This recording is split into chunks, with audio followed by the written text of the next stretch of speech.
Hello students, exercise 4.2 से question number 3 को solve करते हैं आपके लिए। देखिए क्या लिखा है, find two numbers whose sum is 27 and product is 182।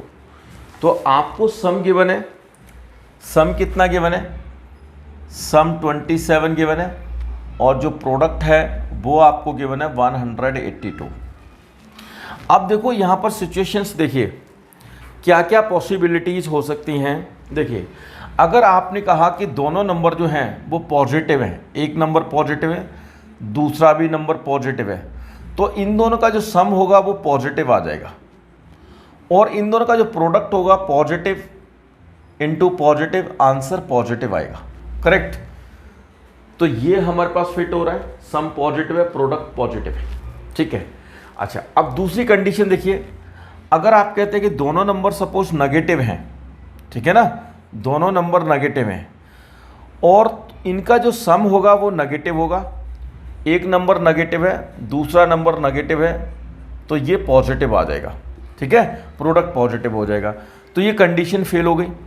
अच्छा, एक नंबर नेगेटिव है दूसरा नंबर जो है वो पॉजिटिव है, तो यहाँ जो नंबर जो एक नेगेटिव है दूसरा पॉजिटिव है, तो इन दोनों का जो सम है वो पॉजिटिव भी हो सकता है और इन दोनों का सम है वो नेगेटिव भी हो सकता है।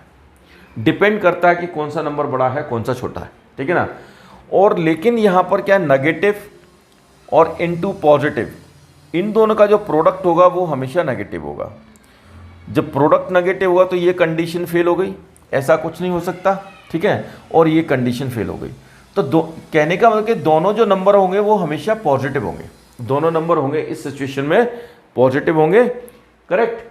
ओके, तो आप यहां लिख सकते हो let one number is equal to x और वन पॉजिटिव नंबर भी लिख सकते हो, वन पॉजिटिव, ठीक है, वन पॉजिटिव नंबर भी एक्स। और आप इसको सेकंड वेरिएबल में लेट कर लेते हैं, let second positive number, second positive number is y. आपने ये लेट किया। ठीक है ना। तो आप यहां देखो सम की कंडीशन क्या लिखोगे आप, x plus y, sum of two numbers, वो आपको कितना गिवन है 27 गिवन है और प्रोडक्ट दोनों का कितना गिवन है x इंटू वाई 182, ये प्रोडक्ट आपको गिवन है। अब बात आती है इन दोनों इक्वेशन को सॉल्व करना, कैसे हम x एंड y की वैल्यू को फाइंड करेंगे। आपने टू वेरिएबल्स में लेट किया है, तो देखो यहां पर x की पावर 1 y की पावर 1, तो ये तो linear equation in two variable equation हो गई। ओके, और यहां x की पावर 1 y की पावर 1 ये प्रोडक्ट में है x इंटू वाई, तो ये 2 डिग्री टर्म होती है, तो ये क्वाड्रेटिक यहां से फॉर्म होगा।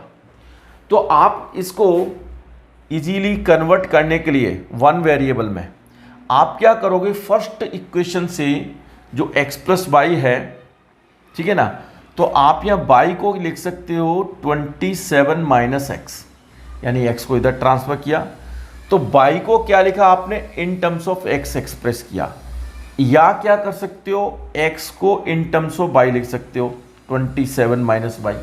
ठीक है, ये कर सकते हो, फर्स्ट इक्वेशन से आप ये निकाल सकते हो।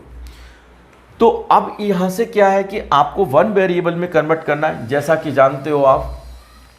ठीक है, तो y को इन टर्म्स ऑफ x, तो सेकंड इक्वेशन में पुट करेंगे y की वैल्यू, वो क्या है 27 माइनस एक्स, ये लिखेंगे 182। या हम x को भी पुट कर सकते हैं, एक ही बात है, उससे कोई भी फर्क नहीं पड़ेगा। तो ये हमारे पास 27x minus x square is equal to 182। दोनों टर्म्स को राइट में ट्रांसफर कर देते हैं 0, और ये आपके पास x square minus 27x plus 182, ये हमारे पास क्वाड्रेटिक इक्वेशन आ गई। ठीक है ना। इसके आप मिडिल टर्म स्प्लिट करके फाइंड कर सकते हो x की वैल्यू, और आपको पता है कि x की वैल्यू हमें क्या लेनी है, पॉजिटिव। ठीक है ना, और y की वैल्यू भी पॉजिटिव। ठीक है, x की वैल्यू पॉजिटिव लेंगे। ठीक है, अगर सपोज यहाँ देखिए, चलो इसको कर लेते हैं 182। तो 182 का प्राइम फैक्टर्स आप करेंगे, तो फैक्टराइजेशन मेथड से कर रहे हैं, 2 से डिवाइड करेंगे, 2 9 द 18, 2 1 द, और ये आपका 7, और ये 13, और ये 13, और ये आपका 1, ठीक है। तो 27 आ रहा है, तो आप देखो 2 × 7 × 13, तो ये 14 × 13, ये आपके पास आ गया, ठीक है। तो आप क्या करेंगे, लेफ़्ट को राइट, राइट को लेफ़्ट कर सकते हैं, x²। 27 को क्या लिखेंगे, 14x minus 13x plus 182 is equal to 0, ये लिखेंगे। x आप यहाँ से कॉमन लेंगे, तो x माइनस 14 आ गया, माइनस 13 कॉमन, x माइनस 14 आ गया, इज इक्वल टू 0। तो x माइनस 14 और x minus 13 is equal to 0, तो either x minus 14 is equal to 0 और x minus 13 is equal to 0। तो आपके पास जो है x की 2 वैल्यूज आ जाएंगी, एक x इज इक्वल टू 14 आ गया और x इज इक्वल टू 13 आ गया, करेक्ट, ये आपके पास नंबर आ गया, ठीक है।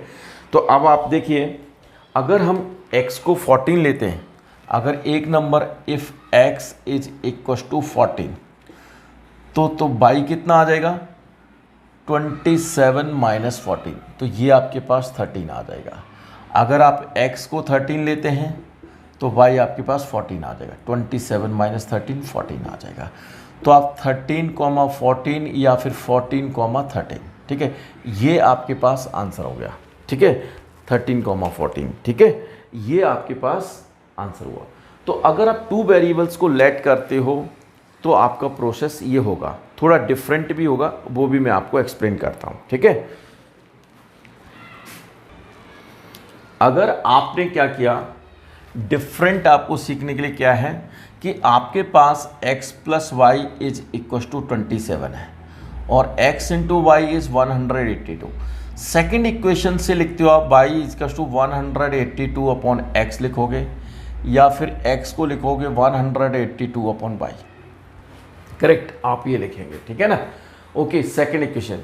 तो जब सेकेंड से y को इन टर्म्स ऑफ x लिखा या x को इन टर्म्स ऑफ y, इसको आप फर्स्ट इक्वेशन में पुट कर देंगे, तो x प्लस y की प्लेस पे पुट करेंगे 18 upon x is equal to 27, आप ऐसे लिखेंगे।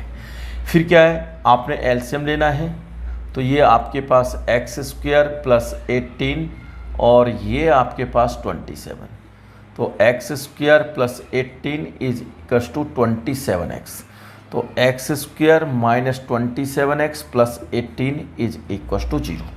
ये आपके पास इक्वेशन 182 है, बाय मिस्टेक मैं यहाँ लिख गया हूँ, ठीक है। 182 अपॉन x 182, ये 182 और ये आपके पास 182, ठीक है। तो ये इक्वेशन चाहे आप इस टाइप से फॉर्म करें चाहे ऐसे करें, सेम ही बनेगा, ठीक है ना। और अगर आप सिंगल वेरिएबल लेट करते हो, लिखते हो let 1 positive number is equal to x लिखते हो, और सेकंड जो नंबर होगा आपके पास सम में से आपको सब्ट्रैक्ट करना है 1 नंबर, तो सम कितना है 27 माइनस x, सेकेंड नंबर आप ये लेते हो, सेकेंड नंबर ये, ठीक है ना। और ये इजी टेक्निक है, जब भी 2 नंबर का सम आपको गिवन हो, ठीक है ना, जैसे सपोज 2 नंबर हैं उनका सम कितना है 50, तो आपने 1 नंबर सपोज लेट किया 10, तो अदर नंबर कितना होगा 50 माइनस 10 तो 40, करेक्ट। तो ये उसी टाइप से आपको ये करना है, और इन दोनों का जो प्रोडक्ट है वो कितना आ जाएगा x इंटू 27 माइनस एक्स, और according to question x into 27 minus x is equal to 182, ठीक है ना। तो ये जो टेक्निक है, ये वाला जो तरीका है, ये सबसे सिंपल है और इसमें कम से कम टाइम लगेगा, क्योंकि इस दोनों टेक्निक में थोड़ा सा टाइम ज़्यादा लगेगा, लेकिन आप किसी भी टाइप से कर सकते हो। प्रेफरेंस आप ये दो, ये तरीका अच्छा है, बेस्ट है, ठीक है ना। आप ऐसे भी कर सकते हैं, आप ऐसे भी कर सकते हैं, आपके पास तीनों ऑप्शन है, ठीक है। क्वेश्चन नंबर 5 को सॉल्व करते हैं। देखिए the altitude of a right triangle is 7 centimetre less than it's base. तो सबसे पहले आप एक राइट ट्रायंगल बनाओ, ओके। तो आपने क्या देखा, ऑल्टीट्यूड कितना है, 7 सेंटीमीटर लेस है। तो आपने सपोज ये राइट ट्रायंगल फॉर्म किया और इसको नाम दे दिया आपने ए बी सी। ये राइट ट्रायंगल लेट क्या, let A B C be a right triangle.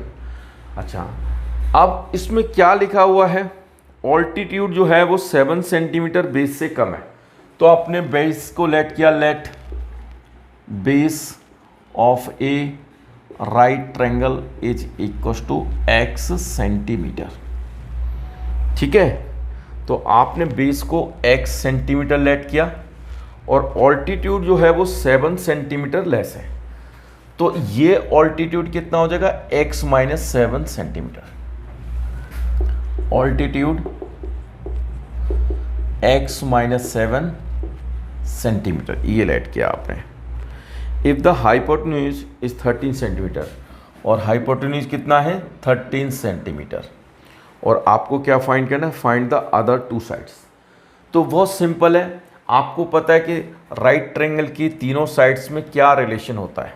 तो पाइथागोरस थ्योरम आप अप्लाई कर दीजिए, बाय पाइथागोरस थ्योरम, ओके। आपको क्या लिखना है, 13 square is equal to x square plus x minus 7 whole square. 169 x square, x minus 7 का whole square x square plus 7 square minus 2 into x into 7, okay. तो ये x square plus x square 2x square आ गया, minus 14x आ गया, plus 49 आ गया, 169 आ गया। तो 169 को राइट में ट्रांसफर करेंगे, लेफ्ट में 0 हो गया।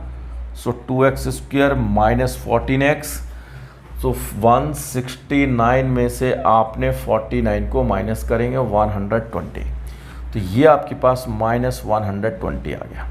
तो आपने देखा कि सभी जो कोफिशिएंट हैं, तो आप 2 यहाँ से कॉमन ले लीजिए, x square minus 7x minus 60 और 0। तो ये 0.2 हो जाएगा, x square minus 7x minus 60। तो ये बहुत सिंपल इक्वेशन है, x square minus 7x minus 60 इजकस टू 0, ओके। तो आप इसको कर सकते हैं, ठीक है। क्वेश्चन नंबर 6 में है, आपको फाइंड करना है क्वेश्चन 6। देखिए, a cottage industry produces a certain number of pottery articles in a day. It was observed on a particular day that cost of production of each article was 3 more than twice the number of articles produced on that day. If the total cost of production on that day was rupees 90, find the number of articles produced and cost of each article. तो अभी देखो, आपने let किया number of pottery articles produced on a particular day is equal to x. ये आपने let किया, जो आपको फाइंड करना है, ठीक है। एक पर्टिकुलर डे पे जो पॉटरी आर्टिकल्स हैं वो उनको आपने एक्स लेट किया, ठीक है। और आपको cost of production of each article आपको गिवन है, वो क्या है, 3 more than twice the number of articles produced on particular day, ये आपको गिवन है। तो आप सबसे पहले जो है यहाँ देखिए, twice the number of articles. तो ऑब्वियसली ट्वाइस का मतलब 2 हो गया, 2 times 2 into number of articles produced on particular day, that is x, 2x हो गया। एंड 3 मोर देन, यानी डबल से भी 3 ज़्यादा है, तो आप मोर देन के लिए प्लस, तो 2x प्लस 3, ये तो आपको समझ आ गया, ओके। यानी cost of production of each article कितना है, 2x plus 3, okay. And total cost of production कितना हो जाएगा, तो टोटल कॉस्ट ऑफ प्रोडक्शन उस पर्टिकुलर डे का कितना होगा।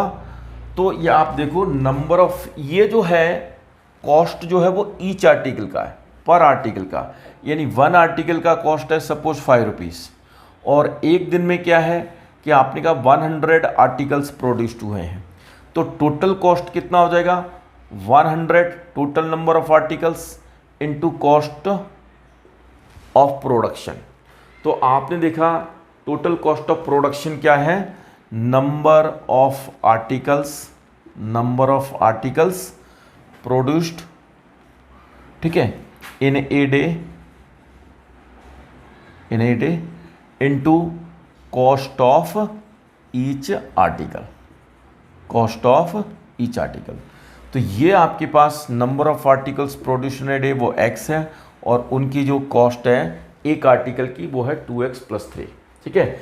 तो अकॉर्डिंग टू क्वेश्चन आपको क्या गिवन है, total cost of production 90 given है, तो x × 2x + 3 इसको मल्टीप्लाई करेंगे तो आपके पास 2x² + 3x - 90 = 0। ये आपके पास क्वाड्रेटिक इक्वेशन फॉर्म होगी, और आप इसको सॉल्व करके आप x की वैल्यू फाइंड कर सकते हैं। जब x की वैल्यू फाइंड करेंगे तो वो नंबर ऑफ आर्टिकल्स आपको मिलेंगे, and cost of each article के लिए x की वैल्यू को 2x + 3 में आपको पुट करना पड़ेगा। तो आपको नंबर ऑफ आर्टिकल्स भी फाइंड करने हैं and cost of each article भी फाइंड करनी है, 2x + 3, करेक्ट। टोटल कॉस्ट आपको गिवन ही है, ठीक है। तो आप इसमें देखो सिंपल समझो कि एक जो total number of articles, suppose आपने कहा कि 1000 आर्टिकल्स बने हैं एक दिन में, ठीक है, और जो कॉस्ट क्या है 1 आर्टिकल का कॉस्ट है सपोज आपने कहा 50 रुपीज़, 1 आर्टिकल का 50 रुपीज़, तो टोटल कॉस्ट कितना आ जाएगा 1000 आर्टिकल्स का। तो ऑब्वियसली ये तो total number of articles into में कॉस्ट ऑफ ईच आर्टिकल, तो ये टोटल कॉस्ट ऑफ प्रोडक्शन, ठीक है। ओके, सिंपल क्वेश्चन है, आप लोग कर सकते हैं। तो मैंने आपकी हेल्प की है एक्सरसाइज 4.2 को कराने में, और अगर आपको मेरे वीडियो अच्छे लगते हैं तो आप लाइक कर सकते हैं, शेयर कर सकते हैं, ताकि दूसरे बच्चों का भी बेनिफिट हो सके। Thank you for watching my video.